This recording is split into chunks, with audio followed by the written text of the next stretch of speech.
এয়া আজি আমাৰ birthday girl hello' happy birthday টুকু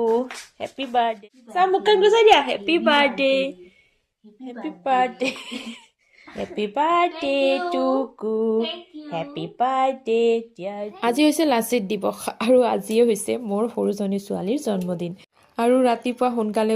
উঠি মেলি ঘৰৰ কাম প্ৰায় হৈয়ে গৈছে আৰু বৰ্তমান সময় হৈছে এয়া আপোনালোকে ঘড়ীটোলৈ চাওক মানে 7:30 বাজিবই আৰু বেছি সময় নাই আজি যেতুকে স্কুল অফিস সকলোবোৰ বন্ধ আমাৰ শুই উঠতেও অকমান দেৰি হৈছে আৰু এইবাৰ বলকচোন আপোনালোকক বাহিৰখন দেখুৱাই দিওঁ চাওক আমাৰ আলহী আহি একেবাৰে ফেনৰ ওপৰত হাজিৰ মানে এই চৰাইজনী প্ৰত্যেকবাৰে আহে জানেনে আৰু আহিলে আমি খেদি দিওঁ মানে মানে বেলেগ ঠাইত যদি আমি বাহ দিওঁ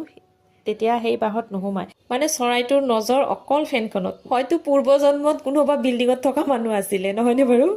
আৰু এইফালে এখেতে কেকো আনিলে সোনকালে মানে কিবা এটা বিশেষ কামত এখেতে বাহিৰলৈ যাব লাগিব আৰু সেই কাৰণে আগতীয়াকৈ আনি থৈ দিলে জন্মদিন উপলক্ষে ভাবিছো মই অকমান ঘৰতে পায়স বনাম আৰু লগতে তাই ভাল পোৱা দুই এটা বস্তু বনাম আৰু যিমানেই বস্তু নবনাও কিয় যিমানেই যি নকৰো কিয় আপোনালোকৰ আশীৰ্বাদৰ অবিহনে এই জন্মদিনটো একেবাৰে আধৰুৱা হৈ ৰব আৰু সেইবাবে আপোনালোকে আপোনালোকৰ বহুমূলীয়া সময়ৰ পৰা অকমান সময় উলিয়াই মোৰ ছোৱালীজনীক আশীৰ্বাদ কৰিব বুলি মোৰ আশা থাকিল গতিকে আজিৰ কাৰণে ইমানেই আজিলৈ আহিলো বাই বাই